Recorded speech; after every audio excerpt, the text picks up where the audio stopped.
Hey guys, it's time to Nefis and Chill. Hopefully you are staying safe and healthy wherever you may be. In this build video, I'll be going over the Greymoor iteration of the Slayer Nightblade PvE tank we created last patch during Harrowstorm. I'm going to preface this by saying that there are definitely a couple of major changes to this build, and those two changes are the change to the item set weights. For example, in the last iteration, we were using 5-piece leeching and 5 heavy armor pieces, but for this we'll actually be using 5-piece light armor pieces. The item sets have remained the same, although we are going to add a mythic item after much testing, so definitely a lot of the gear will potentially need switching up. But there are alternate options or worst case scenario if you don't want to farm for things or refarm for things or whatever. The Harrowstorm version still works very well and is definitely safer to use actually for a lot of newer tanks out there. If you guys enjoyed my tank builds for Harrowstorm and want to be kept up to date on them every patch including Greymoor, definitely subscribe to the channel. I will always appreciate you doing so. The focus of the Slayer Nightblade PvE tank build is for it to be used for most 4-man content, to not only boost group damage while having survivability, but while also doing a fair amount of damage yourself. Note what I just said is contrary to what I usually say at the beginning of these videos in regards to the build being for all 4-man content. Something you guys have probably noticed is that my builds do work even for veteran Black Rose Prison. However, for this build, I am going to put a disclaimer out here notifying you that I do not recommend using this iteration of the Slayer build for veteran Black Rose Prison. This Greymoor version is more for everything up through Dragonstar Arena, as it's going to be much more damage oriented. So it's a bit too advanced for beginner groups, and I never want to mislead you guys. So unless you think you can make this work in Black Rose Prison, probably with the usage of sigils, I don't recommend doing so. While you could tank on any race with this build, I recommend Nord and Breton. In the Harrowstorm video, I showcased it using a Nord, and in this Greymoor iteration, for different reasons, I will still showcase it using a Nord to show its maximum potential.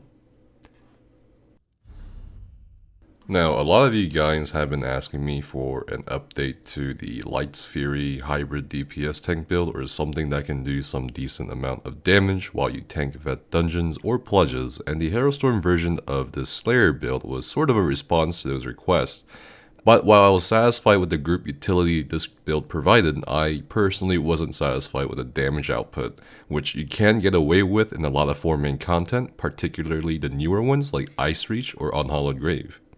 You'll note that our stats here seem very biased towards Max Magicka, with 24,610 into Max Magicka, 34,000-ish Max Health, and 18,000 Max Stamina. For most tank builds, this is sort of flip, because you usually have more Max Stam than more Max Magicka. And the reason why a lot of tanks do that is because when they synergize, let's say a Blessed Shard or an Orb from a healer or another player, they get the sustain to their maximum resource, which of the two would be which would normally be stamina, not magicka. But in this case, with this build, if you were to synergize a shard or orb, you'd be getting magicka back. But this is okay. These skewed stats are perfectly fine, because again, we'll be going into the item sets here in a bit. But the attribute allocation, while it does depend on your comfort level with stats or health most of the time, or depends on the build.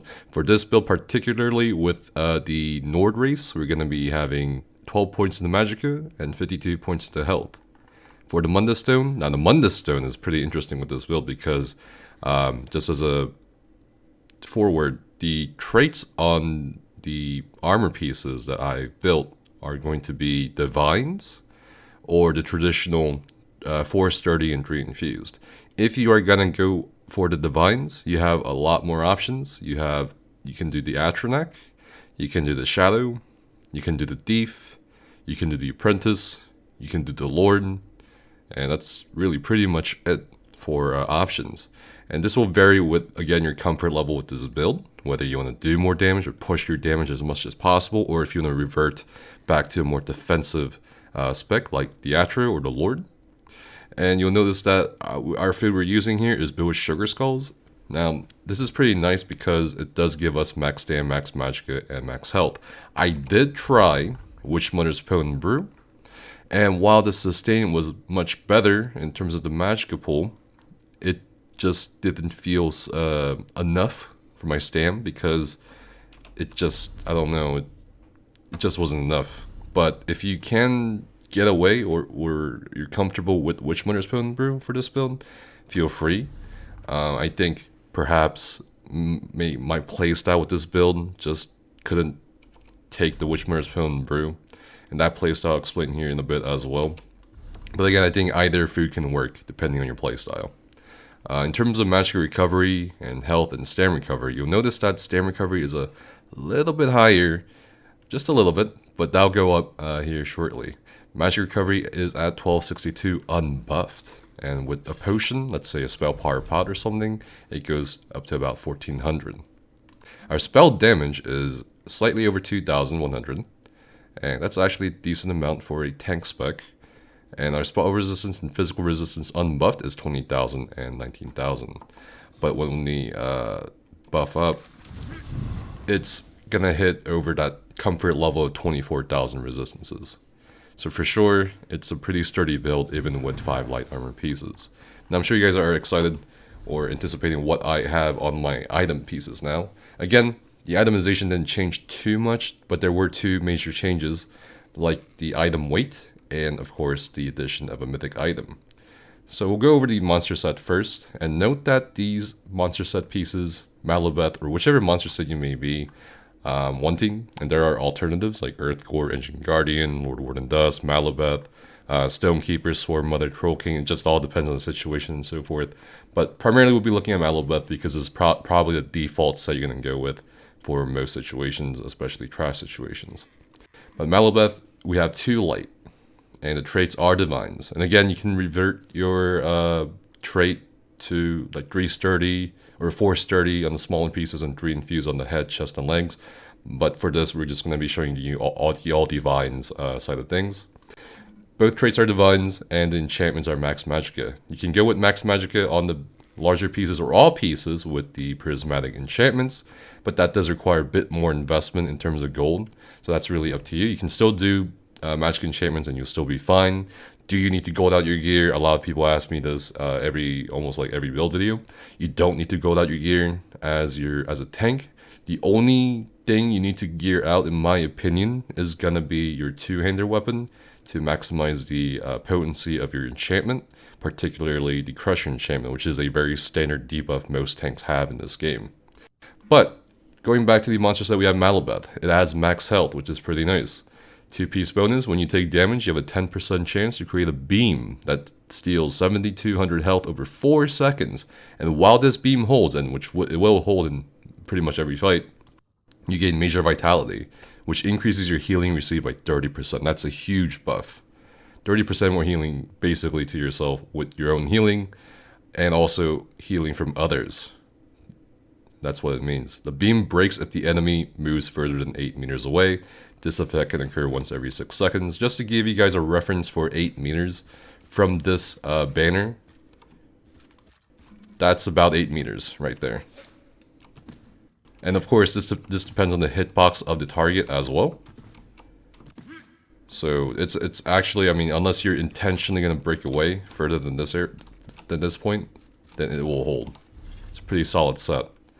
Now, the primary 5-piece set we're going to be talking about, and this will kind of look weird for a lot of you more used to not seeing how mythics work. But basically, mythic item, we'll go over the mythic item first to sort of explain why we picked this one up.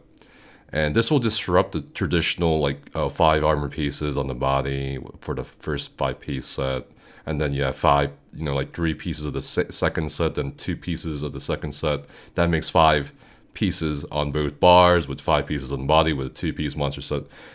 The mythic item actually disrupts this, so we're gonna have to mix up a couple of things. But let's go over the mythic item, the Torque of Tonal Constancy. This is a pretty easy one to get from what I've seen on Inkling's spreadsheet. I will provide a link to his spreadsheet that I think pretty much every ESO player has been using to grind out the mythic items. But Torque of Tonal Constancy, once you find it, it will say that for the 1-piece bonus, while your stamina is less than 50%, increase your magic recovery by 450. While your Magicka is less than 50%, increase your stamina recovery by 450. So if your Magicka gets lower than 50%, then your stamina recovery shoots up. If your stamina pool goes below 50%, then your Magicka recovery goes up. And 450 is a pretty significant amount, especially during combat.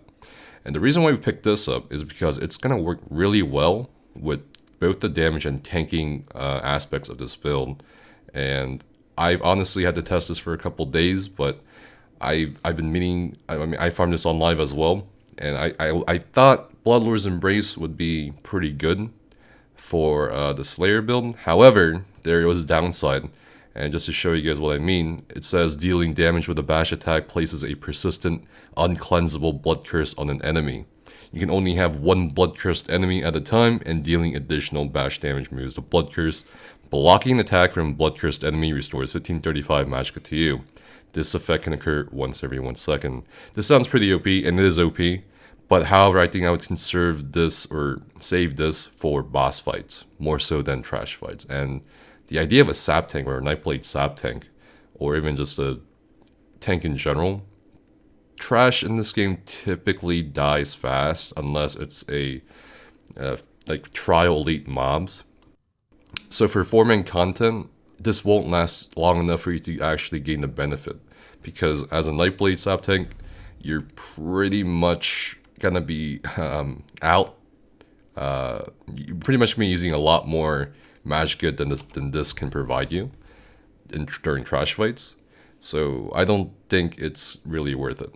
So that's why we went with Torque of Tonal Constancy, which actually turns out, I think, a little bit better than Bloodlord's Embrace for trash fights. Anyway, I'll explain more about this once we get into the rest of the build. The first primary 5-piece set is going to be Leeching. Now, Leeching Plate is a pretty strong set. A lot of people like it when they first start out tanking because it's a safety net. And when you take damage, you have a 20% chance to summon a cloud of leeching poison under the assailant. And while this deals damage every 1 second for 5 seconds, it also heals you for 100% of the damage caused.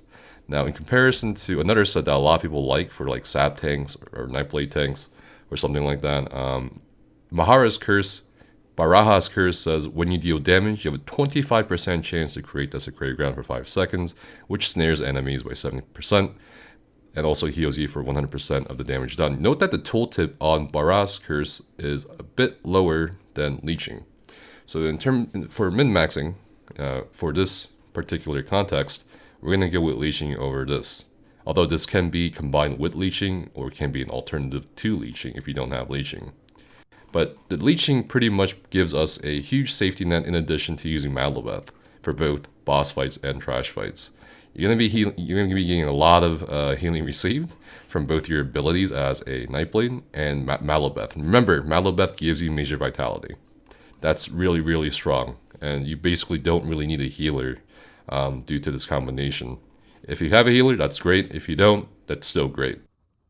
Now, you'll notice that I have 2 leeching body pieces heavy, one on chest, one on legs.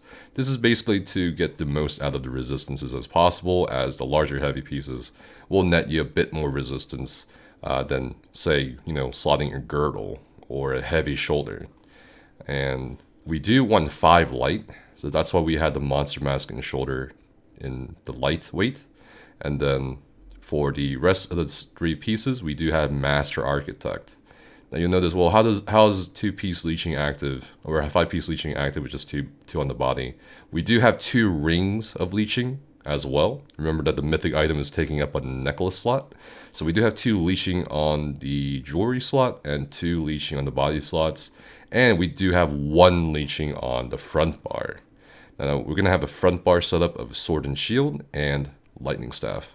And we're going to basically have 1 leeching weapon and 1 master architect weapon / shield if you're going to opt for a sword and board. Some of you may ask me, well, why not go ice staff of leeching and so forth? But you'll be losing out on 1-piece bonus of either set, really, technically. So that's why we went with the Master Architect 1 piece on the front bar to give us that additional spell damage as well. As you'll see, we do use some Magicka-based damage abilities or healing abilities. So that spell damage is going to help us quite a little bit. But anyway, the secondary 5-piece set is going to be Master Architect. And this will be active primarily, the 5th piece bonus is going to be active on the back bar. Now for this one, it does give us Minor Slayer. It's not actually a 5% increase to your damage done, it's more of like a 3% or 3.5%. The tooltips are not very accurate in this game. However, it is still a slight damage boost, especially for our tank spec here. It does give us a max magicka, and also gives us spell damage, pretty nice stats. The 5th piece bonus is, however, where the group utility and the damage comes from in this build. When you use an ultimate ability, you and the closest 2 allies within 28 meters of you gain Major Slayer for 10 seconds, increasing our damage done by 15% to all dungeon, trial, and arena monsters. And this is a pretty strong buff. I mean, even raid teams will always try to opt or go for Major Slayer. So for 4-man content, having Major Slayer is pretty great because a lot of dungeon fights, trash fights, boss fights are burst damage oriented. So when you proc this Major Slayer as a Nightblade or even any other class tank, it's a pretty great support to provide to your group DPS and to boost both not just your own DPS but to everyone else's. And as a Nightblade, you're going to be using really low cost ults like Soul Harvest. Soul Harvest is 70 ultimate. 70 ultimate compared to other ultimates like even Dawnbreaker or something like that. That's quite cheap, and you can keep up the Master Architect very easily in 4-man content. And we'll be getting into the skills and how this all ties in together with the item sets. But just to reiterate, we have all divines, and you can go 3 infused head, chest, and legs with 4 sturdy on the smaller pieces. But we do have all divines, and your Mundus choice is going to be optional, depending on what you want to do. 2 Malobeth, 5-piece leeching active on the front bar. Now, keep note that leeching will not be active on both bars with this setup, especially with using the Mythic. So when you block and when you're expecting the most damage, you definitely want to go to your sword and board bar. And that's pretty much a good habit to pick up as tanks in general.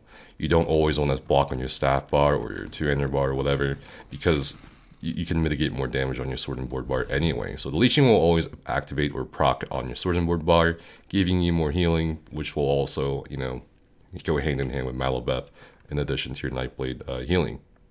Your Master Architect will only be active completely on the back bar, which is why we have a low cost ultimate on the back bar, such as Soul Harvest. And in terms of traits and enchantments, again, we have max magic enchantments on every piece on the body. In terms of traits on jewelry and enchantments, we did transmute Torque of Tonal Constancy from Triune, its default trait, to Infused. And we're going to put a block cost reduction enchantment on it because this is going to help us block a lot of, or sustain our stam quite a bit, especially in trash fights. If you are going to go for divines too, this is going to help your stam sustain quite a bit. Now, for leeching the jewelry, you can keep this healthy. We still do need a decent amount of health for running dungeons, especially DLC vet hard modes. I would have really liked this build to go at least 35,000 health, but if you're experienced enough, you can definitely do vet DLC hard modes with like 30,000, 33,000 health. But I think for a lot of people, 35, 36,000 health is a pretty good comfort range, but that's really up to you, like I said. In terms of enchantments, we have spell damage. This is just to boost both our damage and healing done. In terms of, again, being comfortable with this spec, you can go more mag recovery or something else, or like mag cost reduction or stam cost reduction. This is really up to you. For the traits and enchantments on the sword and board bar, we have powered, or we can do decisive on the one-hander. Decisive will still be active. And that's pretty potent too, to combine the decisive trait with like poisons on the sword and board bar, like drain health number 9 poisons that give you like magic and stab in the back after it activates on the target. Stuff like that you can think outside the box. But for now, for this setup in particular, I'm gonna be I did powered, and this increases my healing done by 4.5%. I will have some healing abilities, of course, on the front bar like Swallow Soul or Funnel Health, and Dark Cloak, which does actually also scale off our max health. So again, even going higher health is not too bad for this build, because one of your main healing abilities does scale off your max health, not your max magic or spell damage. For your Master Architect shield, it's going to be sturdy. And again, this is just to compensate for the lack of sturdy pieces, and just for the same reasoning for the infused block cost enchantment on the Torque. And we will have a max stam enchant on this just to help out with the stam sustain from blocking, breaking free potentially, or rule dodging heavy attacks. And of course, the Master Lightning Staff. Why a Lightning Staff? And why not an Ice Staff or anything? Well, the Lightning Staff actually gets a really cool bonus in the Ancient Knowledge passive. With a Lightning Staff equipped, your damage done with area of effect abilities increases by 8%. An Ice Staff, however, reduces the cost of blocking by 36% and increases the amount of damage blocked by 20%. I'm trying to push damage as much as possible, and you can still tank with a Lightning Staff in the back bar, right? If you want to go for an Ice Staff, go for it. It's going to be a little bit safer. But if you do, make sure you don't put any points into Tri-Focus passive, because this means with a Frost Staff is equipped, blocking costs magic instead of stamina. You don't want that. It's really inconvenient even for magic heavy tank builds. So I really would not recommend a Tri-Focus passive if you are going to use Ice Staff. But again, the Lightning Staff is really nice to get all these AoEs out in terms of damage. And for the enchantment, you'll notice that we still do have this infused trait, Crusher Enchant. This is just to maximize the usage of the Crusher Enchantment. Crusher Enchantment is a pretty standard debuff like I mentioned earlier. So on bosses, this is going to be basically your minimum debuff you can provide to the rest of the group, in addition to providing like Major Breach and Major Fracture, which reduces and gives additional penetration for your group. Basically in this game, more penetration equals more damage for most cases. So this is going to help both the group and yourself, as you can see. In terms of alternative sets, I didn't mention Baraha's Curse earlier. You can combine this with Leeching. However, that kind of defeats the purpose of the build, because you want to maximize your damage plus give a boost to your group DPS with Master Architect with Major Slayer. But you can do that easily, or you can replace Leeching with Baraha's Curse. Other alternative sets we can do, we did mention the monster sets. Just the staple sets like Ebon or whatever can definitely help. Some people ask me all the time now. I'm gonna probably do a video on this, but Stonekeeper, it's been nerfed. It's pretty much been cut in half in terms of the stamina and magicka restoration and the health restored. But I've noticed after testing this set out that you build up the charges a lot faster, because what's happening now is instead of a charge being given to you every second per block, it's going to give you a charge every quarter of a second while you're blocking. So the charges build up much faster and you get the proc much faster. So I'm not sure yet if this is going to be more of a benefit. I mean, overall it is a nerf. It's a very noticeable nerf, especially on non-Dragon Knight classes. But I think it's still good to have it, especially if you're hurting for resources. But yeah, other than that, let's go to the abilities. This is the fun part. Now, ability-wise, we do have a Gap Closer / Initiation skill. When you're opening up a trash fight or starting a trash fight, you can use Lotus Fan. It's a really fun skill to use. I've used this in trials and dungeons. It's just so fun. I don't know, something about it, just like leaping to your target. But this is especially useful for dungeons because the tooltip says, after teleporting, you unleash a fan of knives, dealing an additional X amount of magic damage over 10 seconds to the target and nearby enemies. It's a pretty huge area of effect, to be honest, actually. All enemies hit are afflicted with minor vulnerability for 10 seconds, increasing their damage taken by 8%. This is AoE minor vulnerability. And minor vulnerability is a staple debuff that even raid teams use. So this is going to be pretty potent in 4-man content.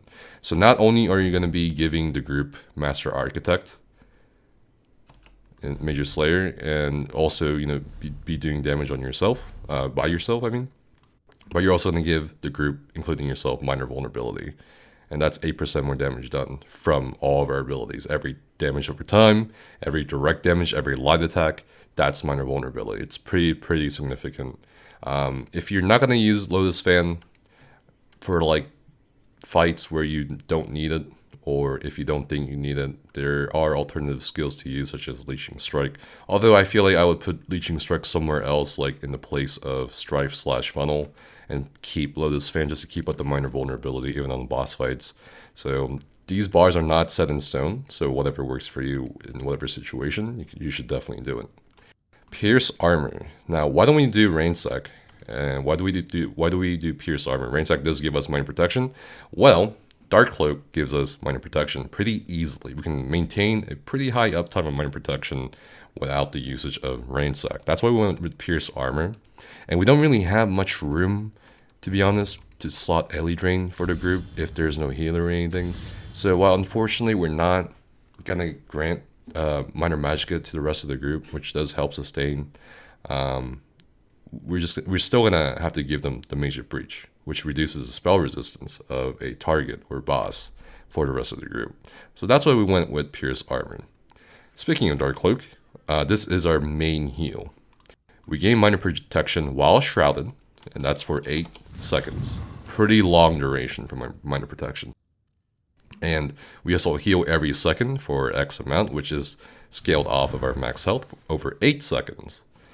And of course, the more you build into health, the stronger the heal. But otherwise, it is a really strong heal, even if you're at around 36,000 health. Heroic Slash is gonna be a pretty important skill to have for building up ultimate, and we are gonna be using 2 very cheap ultimates.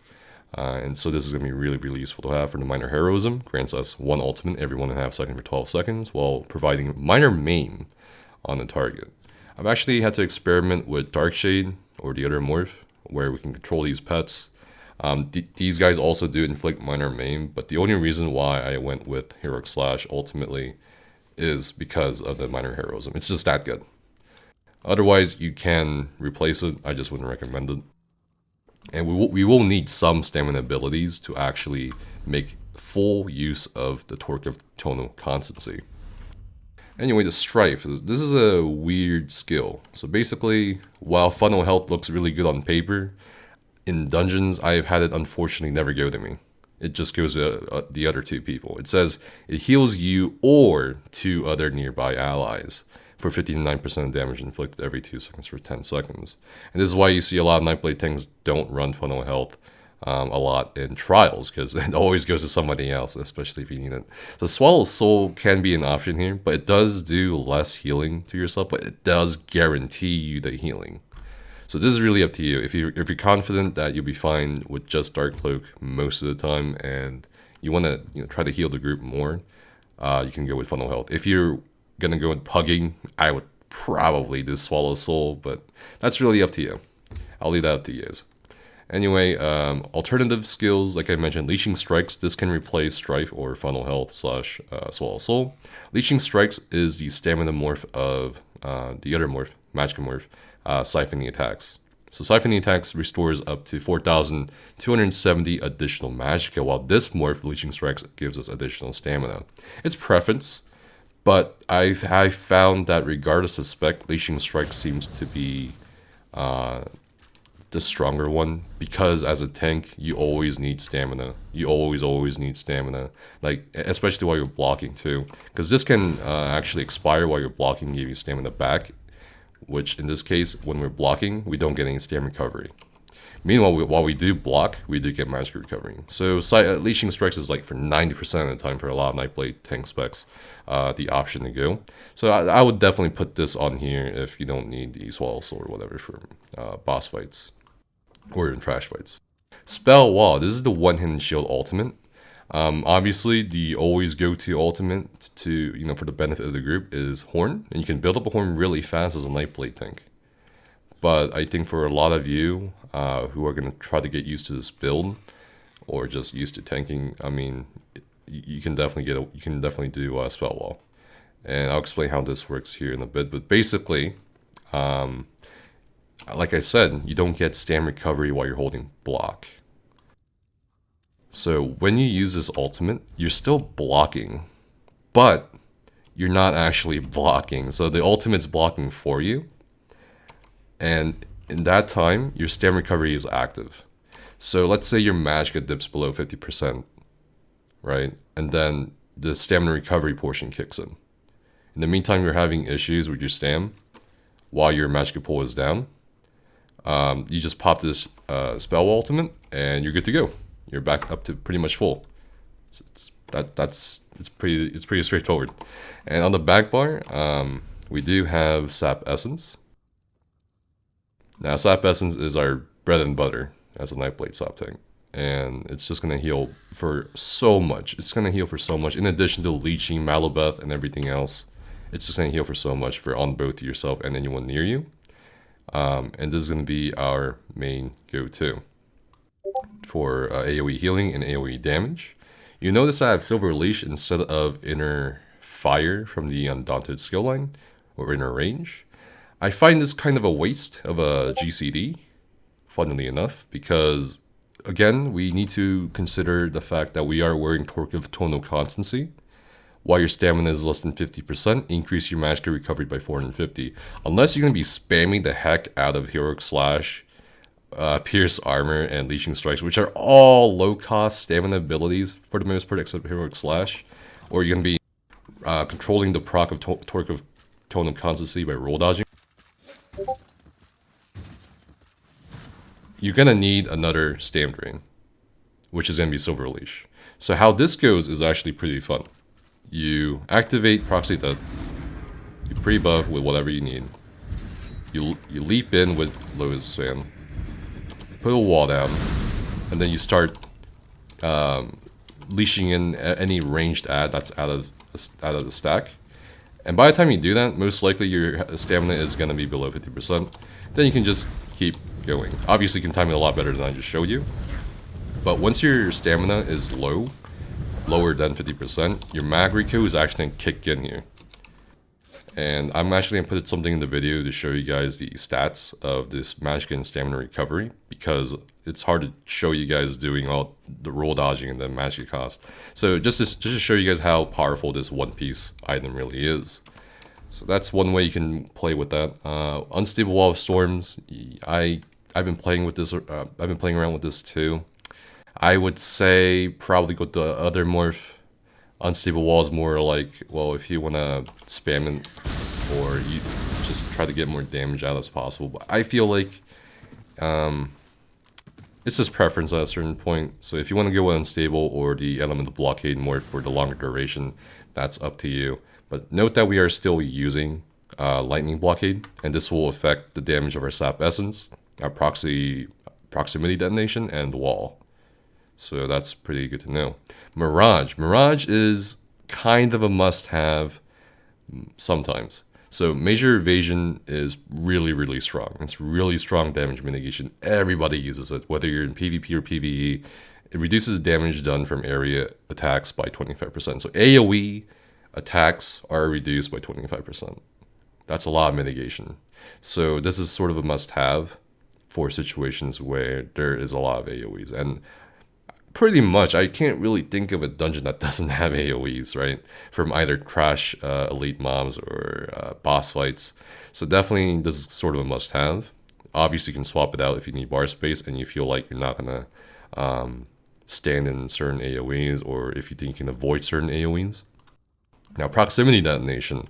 This can require quite a bit of grinding for those of you only PvE, but Proximity Detonation is actually pretty decent. They did remove the cap on it, so when you have like 10, 12, maybe 14 ads bunched up, and this goes off, it will hit all of them.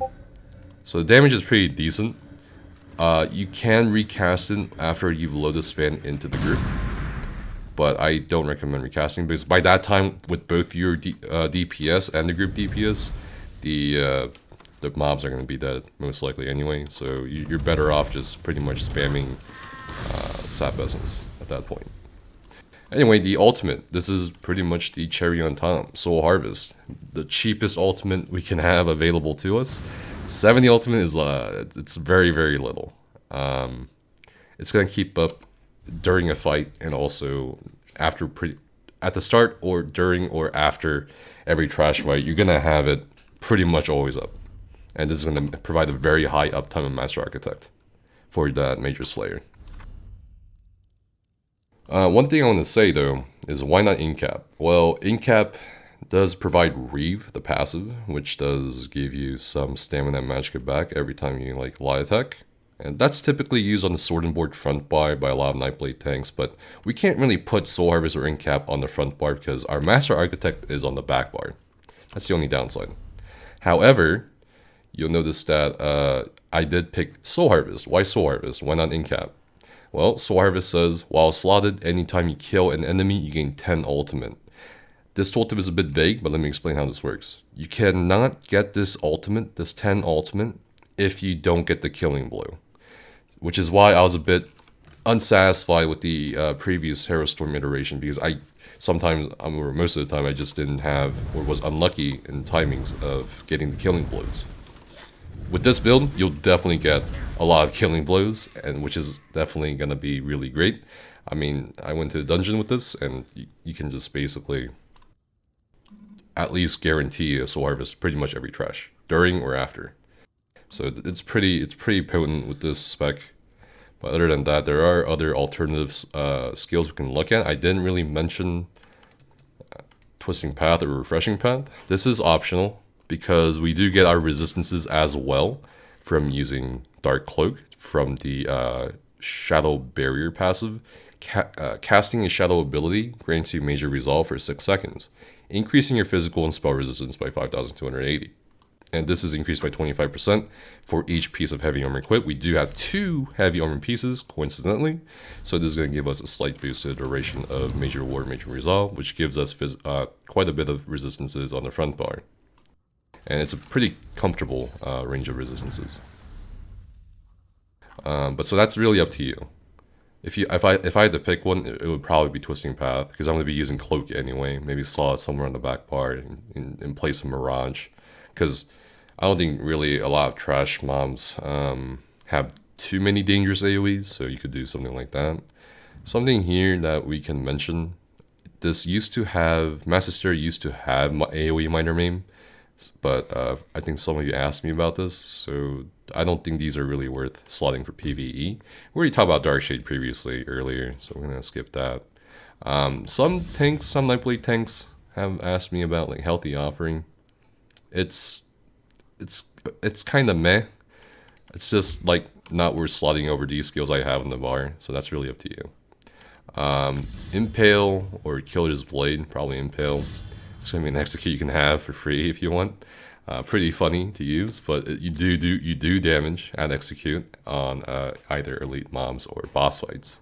So this is very, very optional. And if you don't want to use Pierce Armor, you do have the option of going with Piercing Mark.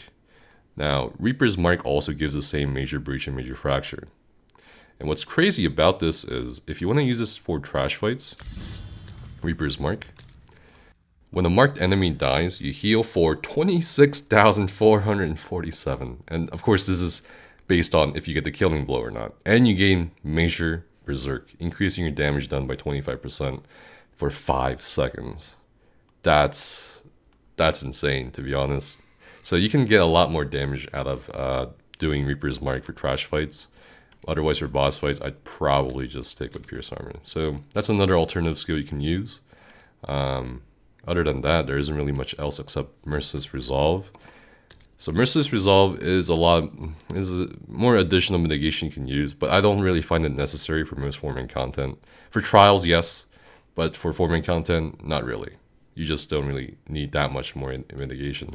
So that's really up to you. So how this works actually, if you don't know, if you're new to Nightblade tanking, how this works is when you have it active and you do light attacks, or up to 5 times successfully, you don't have to do 5 light attacks in a row. You can, but it can be like light attack skill, light attack skill, light attack skill, or light attack skill, light attack skill, something like that. You'll still get the 5 light attacks. It lasts for 40 seconds. You have 40 seconds to do this. You have 40 seconds to get 5 light attacks successfully. And what happens is you don't fire off the bow. Because while you have these 5 stacks, it reduces your damage taken by 2% with every light or heavy attack up to 5 times. That's 10% additional damage mitigation. And you just don't fire off the bow. Now you're going to ask me, well, what happens if it runs out? Well, there's 2 scenarios when it runs out. First, the fight is over, you don't need it. Second, the fight's still going on, but the 40 seconds is up. But it's still active. So you can literally, for a very long boss fight, you can keep up these stacks and never reactivate this again. It's pretty strong, especially for trials. But again, for 4-man content, I don't really see it being much use. As a last word, you do want your passives on Daunted Metal. You get 4% extra stats because we're not wearing medium pieces at all. We are wearing 2 heavy and 5 light. And again, the 5 light is crucial because the 5 light will give us concentration, increases our spell penetration by 4,884, in addition to the 10% penetration we get on the target from penetrating magic. So we're pretty much building as a DPS spec at this point in terms of penetration for sure. And speaking of penetration, as we go over the rest of the skills, if we did miss anything, like alchemy, definitely always have medicinal use. Speaking of CP, we have 81 Ironclad, 29 Light Armor Focus, because this is going to help us with getting up above 24,000 resistances, which I find to be pretty much the minimum for all content, whether it's trial hard modes or DLC vet dungeon hard modes. Definitely this 29 points of light armor focus is needed because we are wearing 5 or more pieces of light armor as indicated by the light armor focus tooltip. We have 56 hardy, 43 elemental defender, and 61 thick skin. The 43 elemental defender is lower than hardy because, again, light armor passives, we do get additional mitigation from spell warding. Increase your spell resistance by 363 for each piece of light armor equipped. Current bonus 1,815. So that'll compensate for the slightly lower value of elemental defender. 61 thick skin, a lot of damage in dungeons are damage over time effects, so we're going to have at least 19% to 21% thick skin, and that's really up to you if you want to devote more points towards elemental defender or go with 21% thick skin. We don't need quick recovery. We have a lot of healing received already from Malabeth, Major Vitality. It's quite a bit, and there are also other passives. 56 Warlord, 3 Sprinter, 37 Arcanist, 37 Mincalf. This is just basically to help boost the torque of Tone of Constancy. 56 Tumbling, 81 Shadow Warden. For the blue CP, this is pretty interesting. We don't have anything here except Dominatrix just to boost the blockade, the lightning blockades damage over time. We do have 56 Blessing. This plays into how much healing the Sap Essence can do for us. We have 66 Elfborn and 64 Elemental Expert. These are pretty good jump points for DPS. And we have 53 Spell Erosion, because we don't really have any like Sharpened Staff, or we don't have Allocation in the group, because we as a tank, we're not wearing Allocation. So we're going to need about 4,000, 3,000 more penetration, in addition to the penetration we have from Light Armor and the Destruction Staff passive. And that's pretty much it for this build. If you guys have any questions about the build at all, let me know down in the comments below. I really do appreciate your support, your ongoing support so far on both my Twitch stream and the YouTube channel. You guys are really awesome. I just can't ever express my thanks. So I really hope that you guys do stay safe in these trying times and healthy. And if you guys have any questions about the build or any questions in general, you can visit the Discord anytime or post in the comments section down below. Stay safe, stay healthy, and have fun, guys. See you next time.